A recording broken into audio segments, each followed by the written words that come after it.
Good morning.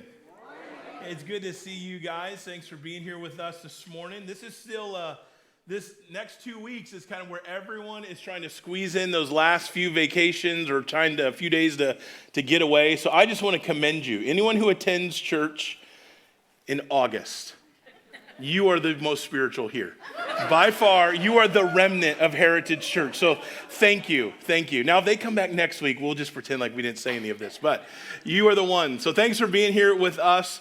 Man, what a week. This weather is fantastic. I spent yesterday, we were outside from like 11 a.m. to like 4 o'clock. And you know when you hit that point where you're going, I feel like my body's glowing. Like it's on fire, but yet I don't want to leave. And so I remember I went in last night and I'm sitting there on our couch and I'm like, I feel like there's like the heat's on. And all of a sudden I feel my arm, everything's lighting up. This morning, get out of the shower and I grab the towel and I wipe my face and I start crying because my face is so burnt. You've been there before?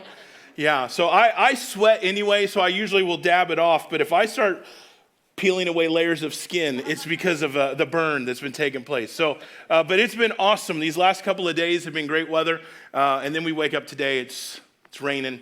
And for you to be here today is a great thing. So I'm really thankful that you're with us and what God's doing in the life of our church. We get to celebrate some amazing things. In fact, in our next service, we have a bunch of people getting baptized that we're going to celebrate. But God's been doing some pretty amazing things throughout the course of our summer. And I'm really excited. And here's why I get so excited.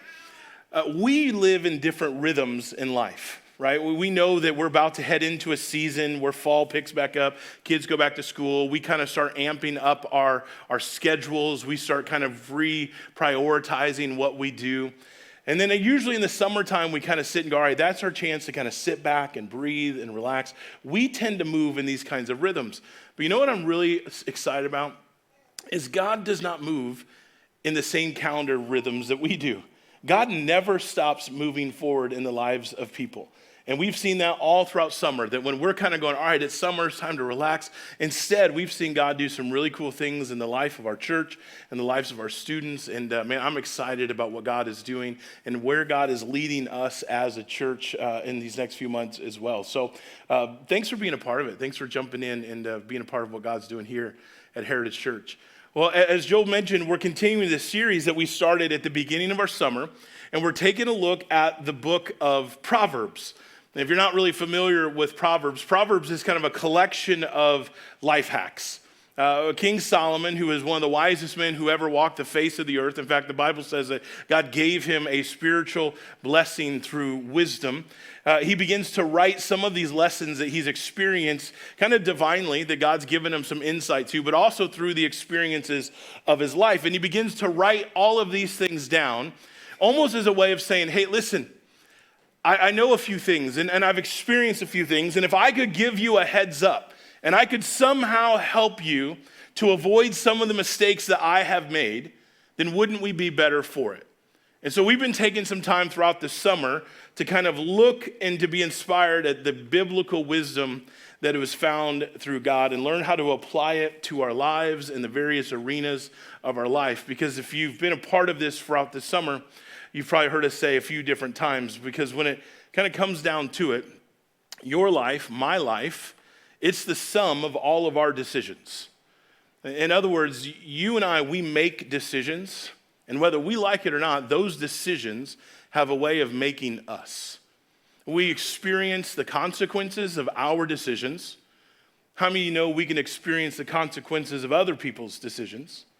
Whether we like it or not, the decisions that are made in our life and in the lives of others shape and often can feel like they define our life. And so what the book of Proverbs is saying, hey, if I could help you make better decisions, then I think your future self will say thank you. And so every week we've been taking a look at either a chapter or a verse throughout the book of Proverbs, and we've kind of unpacked it a little bit. And so we've had different teachers, different pastors from our campuses coming around and spending some time talking and sharing kind of one of their favorite Proverbs. And so we're going to continue that this morning.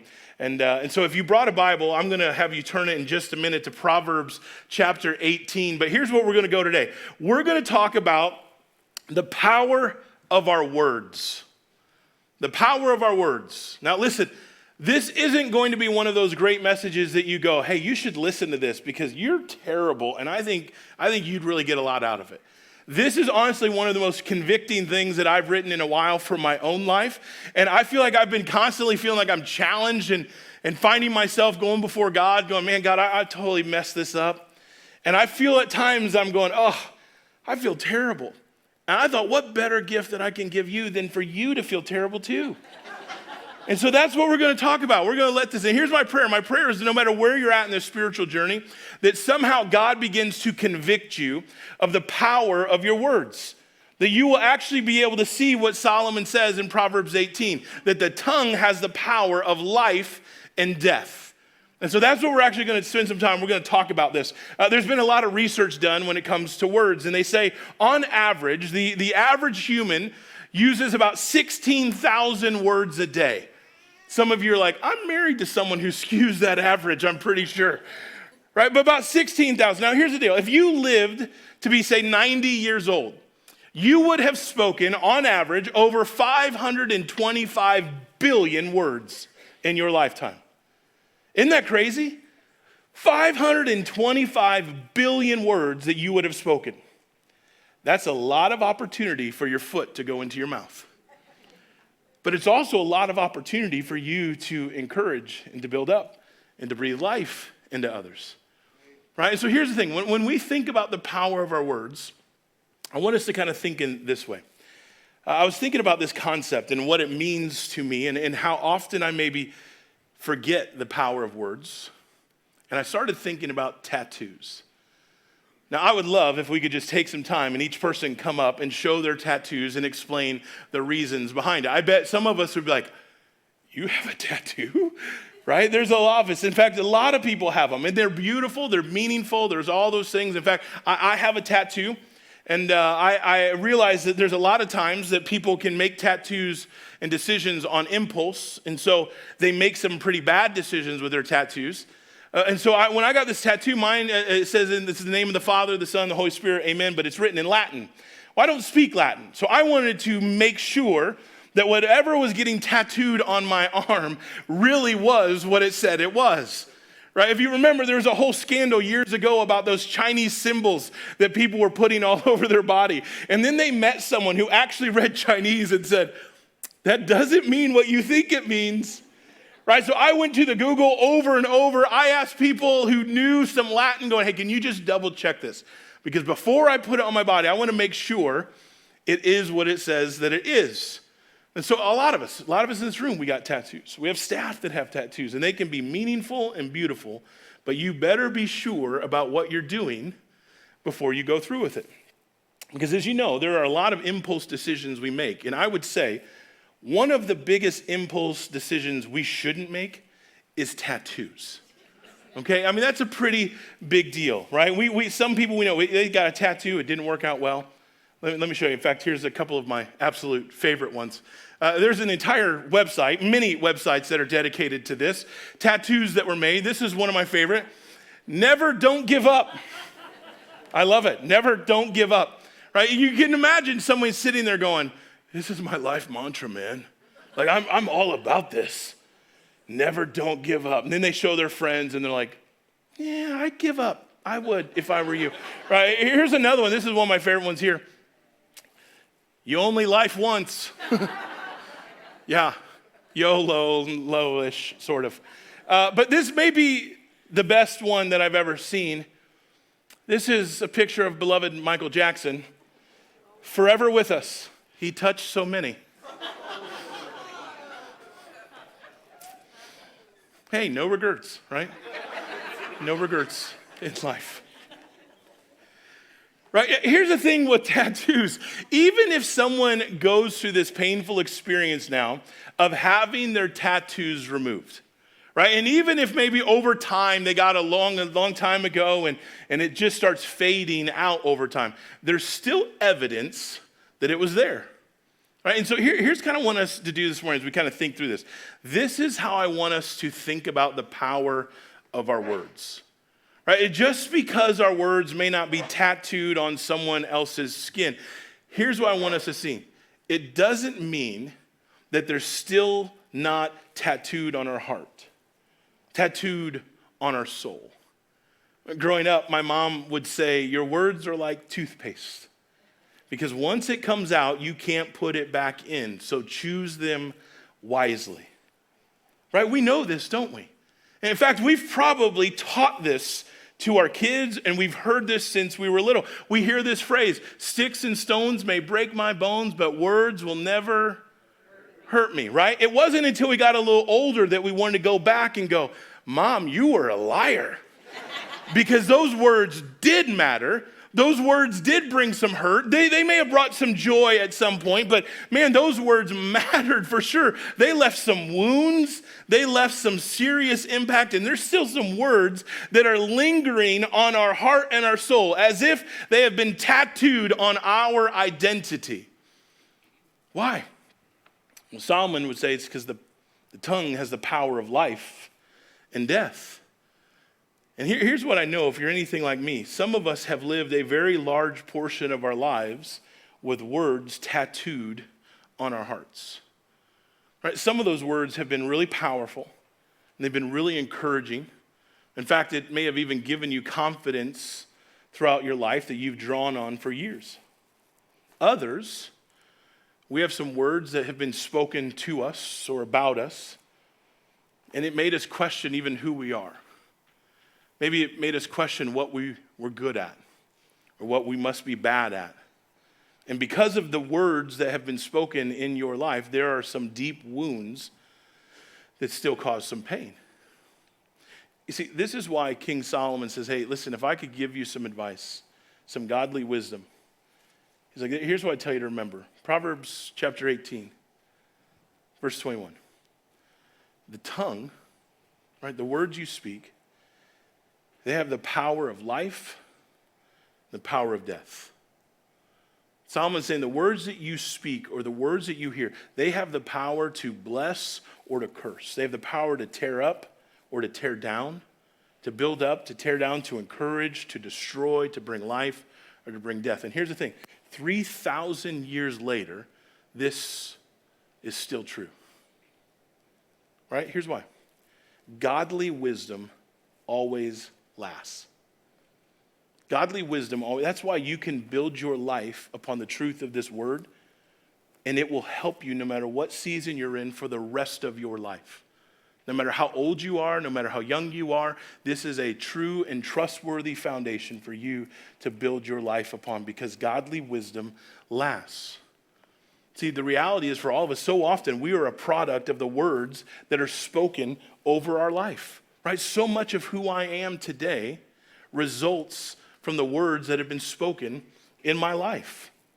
The different encouragement that I've received, the different words that have been spoken over my life, they have shaped me even as an adult today.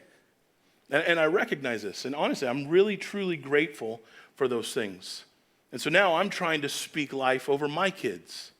I want them to hear the same encouragement, the things that God wired them, that they were made for a purpose, that no matter how hard things get, God is still good and God is still faithful. I want to speak words of life into my kids. And I know this may not have been your reality growing up. I know in a church our size, many people that go to this church and who watch us online and all this stuff, I know there are people in this room that are watching us that you know that are connected to you, that are in our life. And they hear people talk about loving parents or great friends or pastors who spoke life into them. And we smile, we nod, but we know that that hasn't been our story.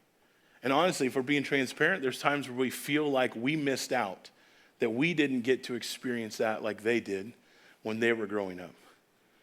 And somehow that doesn't seem fair. And listen to me, this is what I want you to know. I want you to know that God can heal that in your life. If you've been hurt or wounded, I promise, if you give Jesus a chance, if you give this church a chance, right, if you take advantage of the opportunities and the community and the engagement that comes from being a part of a godly church family, right? Chances for you to take your next step spiritually, attending on the weekends, helping us help you find a small group where you can get connected to some pretty great people who will walk with you through life, serving and building relationships, using your life to make a difference in the lives of others. I promise you, if you'll give this church 1 year of your life and you give Jesus a chance, there is healing on the other side of your hurt. Friends, I have seen it all the time here at this church. People who missed out and didn't experience some things, and their life has been shaped and altered because of that, but yet they got involved in biblical community. And they started meeting some Me Too friends where they can be honest about, people who could speak life into them, and the trajectory of their life completely changed because of the community that they were willing to commit to. And so you may not have experienced the power of great words that have been spoken into you in this life. I just want you to know that God can heal that. And I pray that God does. So here's where we're going to go this morning. Let me show you where this truth, the tongue has the power of life and death, actually comes from. You see, when God created the world in Genesis chapter 1, he didn't go to his shed and pull out the toolkit. He didn't grab the impact driver, the hammer, and the nails. Instead, he used his words as tools. In Genesis chapter 1, God says, "Let there be light." Right? The Bible says it this way, and in verse 3, and God said, right? God spoke. God used some words, and he said, here's how I'm going to create life. Let there be light. With his words, God created the world, right? His words brought life and light. God's used his words to create and to build up, right? But here's what you see. 2 chapters later in Genesis chapter 3, not only is there a God who created you for purpose, who wants to be in relationship with you, but there's also an enemy of your soul who seeks to destroy you. The Bible calls him Satan, and he's a fallen angel of heaven, and he wanted to be God so badly that God says, you can't be in this relationship with me. You're cast out from the presence. And from that point on, that enemy has been trying to destroy God's creation. And 3 chapters later, he goes to Eve, and he kind of whispers into her ear. And he says this, he said to the woman, did God really say you must not eat from any tree in the garden? Right? Everybody say any tree. Any tree. All right, now remember this, all right? Genesis chapter 1, God speaks life and he says, let there be light. God uses his words to bring light and life and creation and to build up. 2 chapters later, the enemy comes in and he begins to try to twist the truth of God. And he says, hey, listen, did God really say that you can't eat from any tree? Like, come on. Like, don't you think that's a little unrealistic? And he begins to plant these little seeds of doubt. Satan uses his words, but his words destroy and confuse. Right, but here's what's interesting. The serpent's words weren't even true. Right? God did not say you can't eat from any tree. He says you can't eat from this tree. See, even the words that Satan used to tear down and destroy weren't true words, but yet they held a powerful place in creation's heart. See, with false words, the enemy of your soul tears down and he brings death. So here's what we see from the very beginning. Words have the power of life, Genesis chapter 1, but they also have the power of death, Genesis chapter 3. The life and death power of words has been hardwired into the universe from the beginning of creation. See, words have always been the tool that God uses to bring life where there is death, to bring light where there's darkness. And so don't miss this. If you and I were made in the image of God, that means our words are more powerful than we often realize. They can leave a permanent mark on the soul because they have this remarkable power of life and death. And so here's the question that we're going to kind of unpack just in these next couple minutes together. How do we become more intentional? How do we become more intentional about our words? Right? Because Proverbs 25 says that the right word spoken at the right time is like golden apples presented on a silver tray. In other words, what he's saying is the right words, that you speak life over someone at the right time, it is like this beautiful gift. And so here's what I want to do. I want to share a few words, a few things, 4 types of kind of communication that I promise you will bring life into every relationship, every conversation that you have. If you begin to run these words through this filter, if you begin to say, I'm going to put more emphasis on using these words or this style, this kind of communication, I promise you it will bring way more life into your life. And here's what you're going to find. It's going to be like you just presented everyone around you with a silver tray of golden apples. They're probably going to be like, what is this from? But still, it's going to be a really nice gift. All right, so here it is. If you're taking notes, here I want to give four kind of types of communication that we see all of this edified throughout the pages of Scripture, but it's this, really practical this morning. 4 types. The first one is this. It's what we're going to call words of affirmation. Words of affirmation, right? And here's what I want you to see. This is just a fancy word for encouragement, right? But don't miss this. Every one of us, we need to get this, I promise you. Every one of us need this today. I don't care if this is your first time and you're going, I don't even know if I believe in God. I just kind of heard there's some donuts and I'm all in. It was raining. I was walking. I couldn't make it to Mariano, so I just popped in here, right? No matter where you're at in this spiritual journey, I want you to hear this because this is true for every one of us. It's this. Every word that comes out of our mouth either builds up or tears down. Right? That's good, but here's what's better. Get this. There are no neutral words in your vocabulary. I promise you, if you could just take that and begin to apply it to how you communicate today, it will change your life and the lives of others around you. That alone.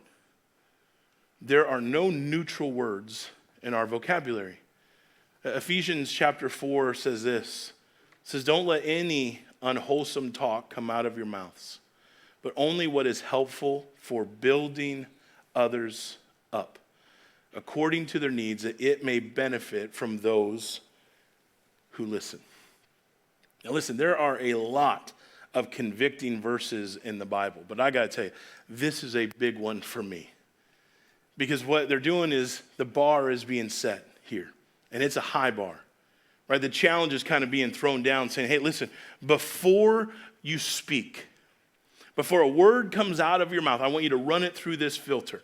Right? Is this word going to build them up, or is it going to tear them down? Because there's no neutral word. So is this word going to edify them? Is this going to help them? Is this going to actually improve them? Are they going to feel built up and encouraged by that? If not, I need to kind of keep my mouth shut. Listen to me. This is a lesson that the church could learn, especially over these last 24 to 36 months. Sometimes the most spiritual thing you could do is keep your mouth shut. Sometimes we just need to sit and we need to listen. We need to stop thinking that everyone craves our opinions. Sometimes the most spiritual thing you could do is just be quiet. And when you do begin to speak, you run it through the right filter. Is this constructive? Is this helpful?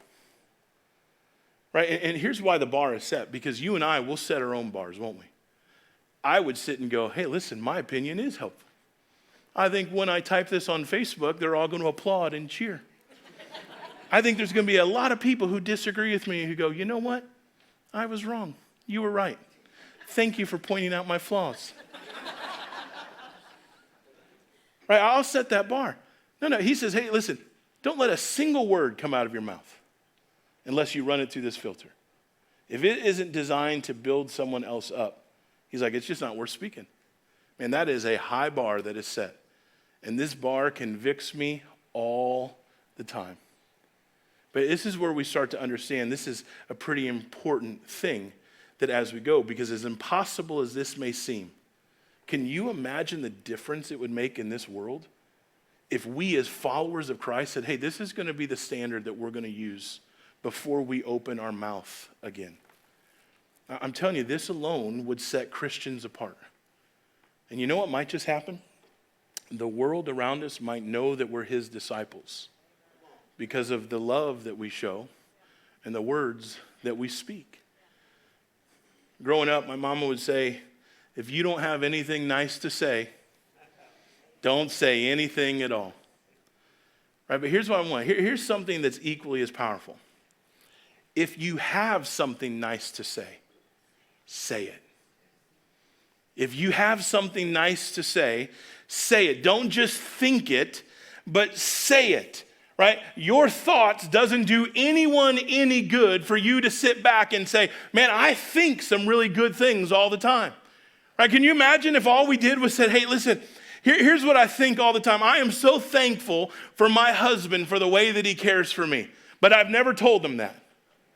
Right? I'm so thankful for my wife. She is so encouraging. She has a generous heart. She has a brilliant mind, but I've never told her that. Man, I think about how great my kids are all the time, how they work so hard, how they make wise choices. Man, I love who they are becoming. I've thought that, but I've never told them that. It doesn't do anyone any good, does it? Right? And so this is what they're saying. Listen, unspoken encouragement doesn't build anyone up. So instead, speak it, text it, write it down, rent an airplane and write it in the sky if you have to. He's saying when you think something good, use the power to bring life, to build up, to create. Right? And so yeah, while it's true, if you don't have anything good to say, keep your mouth shut. But when you do have something good to say, speak it up. Share it, encourage, build each other up. You go, why is this so important? Because your words have the power of life or they have the power of death. So here's my encouragement. Make it a practice to grow in words of affirmation. I promise you, your relationships, your marriage, your friendships, they will all thank you that you chose to say, here's where we're going to start. This is the filter that I'm going to start using. Words of affirmation. Here's a second kind of communication I want to give to you. This is a tool to kind of put in the relationship toolbox. Is this. Words of affection. Words of affirmation. Words of affection. Listen to me. If you want to change the dynamic of a close relationship in your life, openly speak affection. Right now, don't be weird and inappropriate about it. Like you don't need to walk up to strangers and be like, I think about you all day long. I just want you to know I really, really love you. Right? That's a little weird, right? But we're talking about the close relationships. Our family, our friendships, our spouse, our kids. Words of affirmation. You go, why is this so important? I'm going to tell you why it's important. And the reality is we already know this answer because our lives give bearing to the truth of this.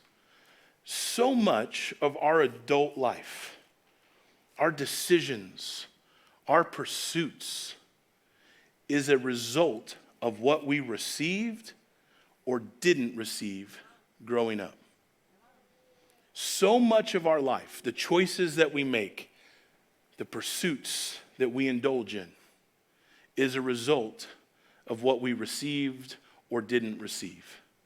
And so here's what happens. As adults, we live from the overflow of what was healthy and good, and we learn to chase or compensate for what was lacking. Let me say that again. I know it sounds like a fortune cookie, so let me just kind of say it one more time because we know this is true. Think about the choices that you have made throughout your life, the pursuits that you have made, the relationships that you have pursued, the things that you have put up with in your life.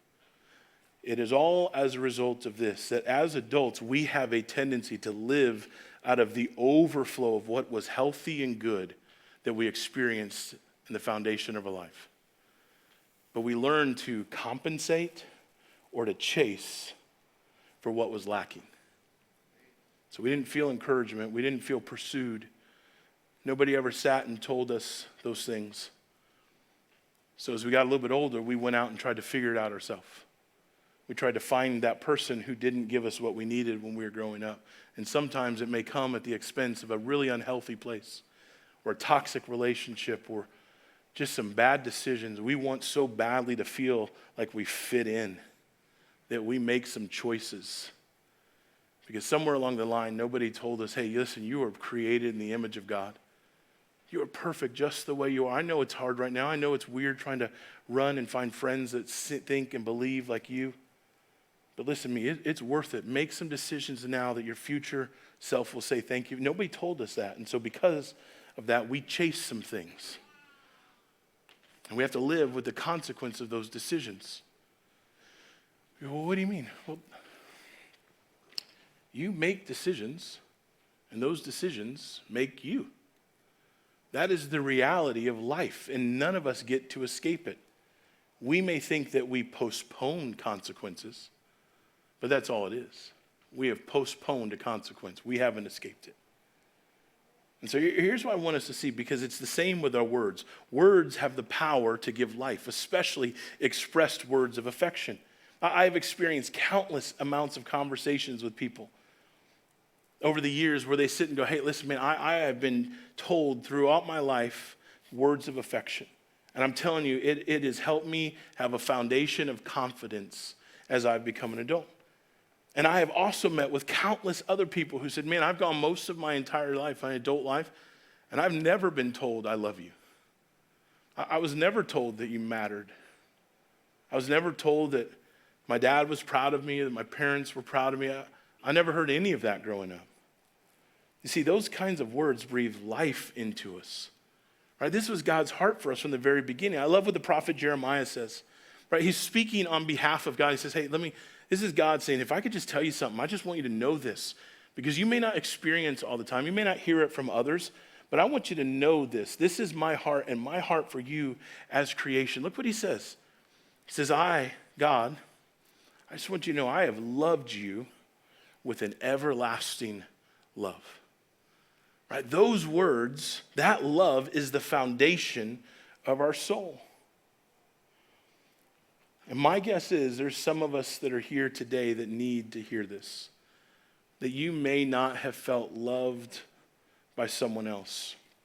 You may even have felt overlooked or underappreciated.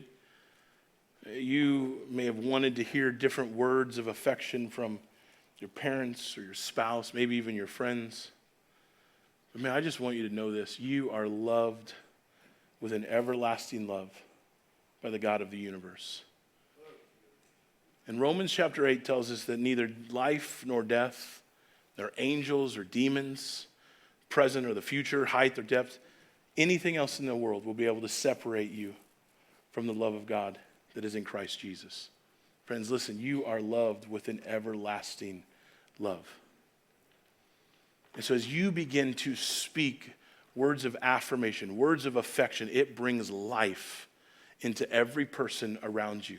And it awakens something in the DNA of your heart that you were created to come alive when you heard. And that love reminds you that you are worth it, that God created you in his image, that you are perfect, that you are exactly who he wanted you to be. You're a son, you're a daughter of the King of Kings, and that alone, man, that alone can change your life. Amen, buddy. Here's the third one. But before I give it the third one, fellas, listen up, because this is for you, all right? If you're married today, I want to give you 4 of the greatest words that you can use to romance your wife. If you're dating today, I want to give you 4 of the greatest words that will guarantee she'll want to marry you at some point in the future. Are you ready? Right? I know none of you guys are taking notes, so just take mental notes with your brain in this moment. All right, here it is. 4 of the greatest words. And then what happened? This really works.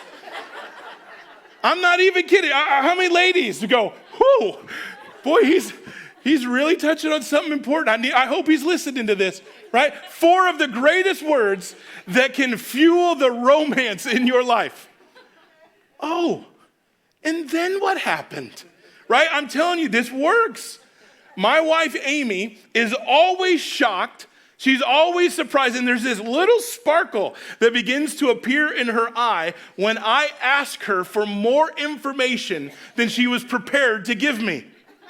There is just something beautiful that begins to happen, right? These might be the most romantic words that a guy can say, right? And here's why. Here's why this matters. Now, obviously, we understand it. We're joking as guys. Well, I'm not joking. Guys, this really is a game changer for you, all right? We went from 1 to 3 kids because of these 4 words, all right? Hey, this is helpful for every person, but boy, this is really good for us men to understand too. But it's really important. Here's why. Because sometimes, listen to me, sometimes the most life-giving words aren't the words that we say, but the words of someone else that we listen to. Right? Sometimes the most life-giving thing that we can do, it's not just the words of affirmation or affection. Those are important. Sometimes the most life-giving words are not the words that we say. They're the words of someone else that we listen to. King Solomon said it this way, just the chapter before this, where he says the tongue has the power of life and death. This is what he says in the chapter before. Even fools are thought to be wise when they keep silent. When they keep their mouths shut, they seem intelligent. Solomon bringing it home. In the book of James, it says, everyone should be quick to listen and slow to speak. See, here's why. Listening forces connection.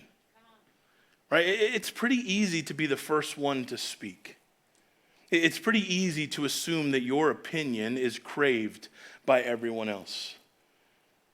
I do this all the time. I speak first because I don't like awkward silence, so I just try to fill it with words. Or I speak first because I want to set the tone in a conversation. I want to steer and guide the conversation around me. But listen, listening forces me to connect and to engage with someone else. It's an entirely different way to show value and appreciation and love, right? And just like speaking, listening also has the power of life and death. Have you ever had a conversation with someone and they're doing all the talking and they're talking about what's heavy in their heart, the things they're dealing with in life, and you're just sitting there quiet, and they finish and they just go, oh my gosh, thanks for listening. I didn't know how much I needed that. Listening has the power to bring life. You ever been in a conversation and they said, they're talking and talking, and they finally, out of frustration, just say, you never listened to me. Well, listening has the power to bring death as well.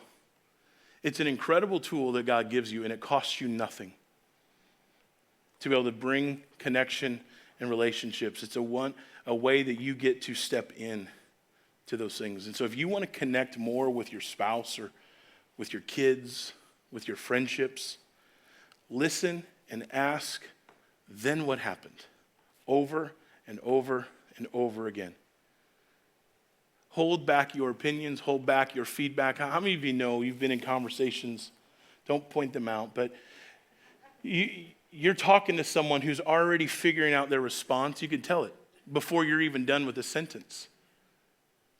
Right? I remember being in a conversation with this person. They did it all the time, and so I knew they were going to do it. And I was in the middle of processing something with them, and I could see them because they're always going like they're waiting for the moment where they can dive bomb in and drop some information into my question. And I'm like, and that's when my dad killed himself. And they didn't even know. They go, well, again, what I was going to say is you're like, and my dad didn't kill himself. It was just something that I thought would be funny in a conversation, but it's not. So I realized this person wasn't listening to a word I said. They were just trying to figure out what they wanted to say. Right? That happens all the time. I do this all the time. I'm telling you, if you want to grow in connection in the relationships in your life, learn to ask this question, and then what happened? Over and over and over again, and then just listen.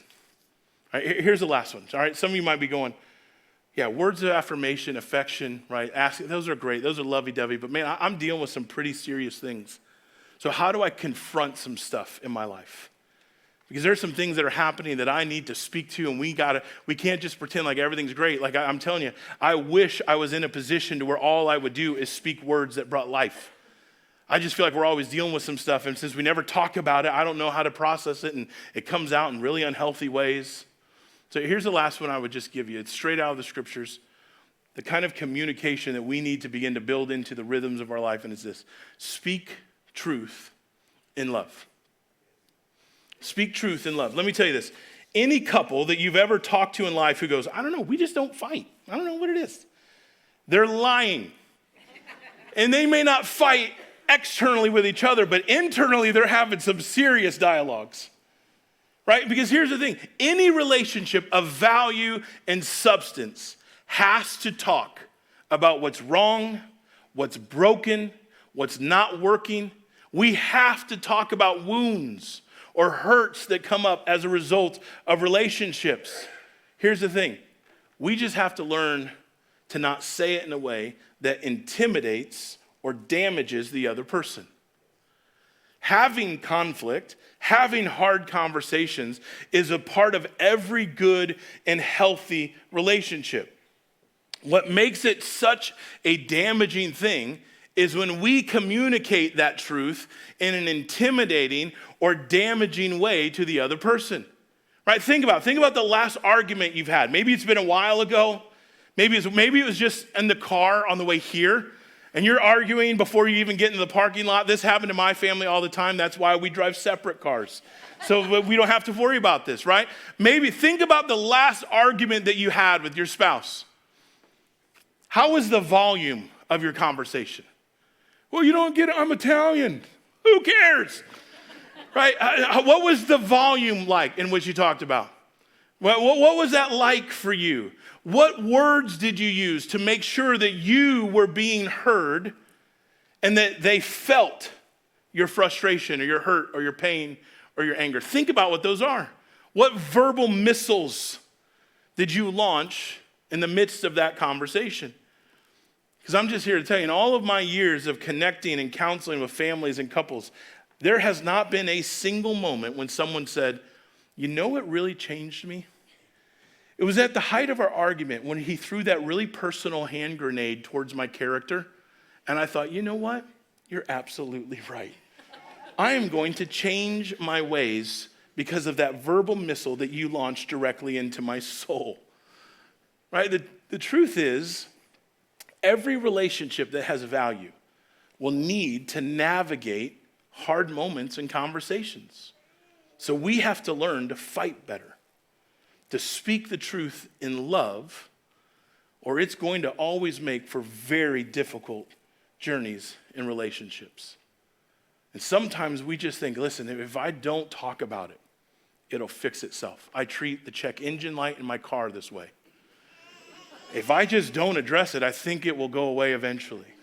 We do that when conflict arises in friendships and relationships because we don't want to tilt the scales. We don't want the tension in the relationship to feel this way. But it doesn't fix anything. It just keeps it there until enough pressure causes it to explode. And so we have to learn, how do we fight better? How do we learn how to speak the truth, how to have hard conversations? But how do we do it in love in a way that doesn't intimidate or damage the other person? See, we live in a culture that celebrates speaking your truth. We just don't often care about the love part. But here's why this needs to be put into practice. Ephesians 4 says, we will speak the truth in love. But here's why. This is why this standard is so important. It's so that we can grow in every way more and more like Christ. Listen, I don't speak the truth in love because I want harmony. I don't speak the truth in love because I want everyone to like me. I speak it because it's really hard to do it. My flesh doesn't want to speak the truth in love. I just want to speak the truth. But I don't become more like Jesus unless I trust him that his grace and truth is a better way to navigate relationships. And ultimately, this side of heaven, that is my goal. How do I grow to become more and more like Christ? And let me just tell you, if you call yourself a Christian and that's not your goal, somebody sold you the wrong bill of goods of what it means to follow Christ. That is your sole purpose in this life, is to become more and more like Christ. So here's what I want us to see. The Bible says Jesus came full of grace, full of truth. As a follower of Jesus, if we call ourselves Christians, which literally means little Christ. This is what we have to aspire to be people of grace and truth. Right? Because here's what it means. Truth without grace is just mean. Truth without grace is just mean. But grace without truth is meaningless. It has no power to change your life. And so, yeah, we speak the truth at this church. We teach the perspective of the Bible. We talk about God's heart for creation. And it's full of grace and it's full of truth. Truth is what has the power to change our life. And so may we strive to be people of grace and truth. May we recognize that our words carry the power of life and death, light or darkness, that we build up or we tear down with the words that we speak. And so let me just ask you, what do you need to put into practice today?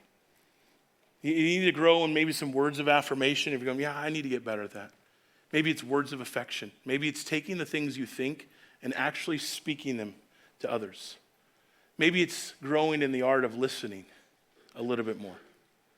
Maybe it's learning how to speak the truth or to have hard conversations, but in a way that doesn't intimidate or damage the people around you. What area is it that you need to grow in today? Now, here's what we're going to do as we close today. I'm going to ask you to just take these next couple of minutes and to just kind of listen and close your eyes as we kind of sing this song over you today. But before you get caught up in the busyness of your schedule and day, take a few minutes and go, God, what do you want to speak to my heart about today? What is it that I heard today that I need to actually put into some action? Before you just get back into your rut and routine of going throughout your day, let God speak to your heart in these next couple of moments. Would you do that? I just want to invite you, wherever you're at, just take a moment, just bow your head, kind of close your eyes, listen to the words of this song as we sing them over you, and ask this question, God, what do you want to do in me and through me today?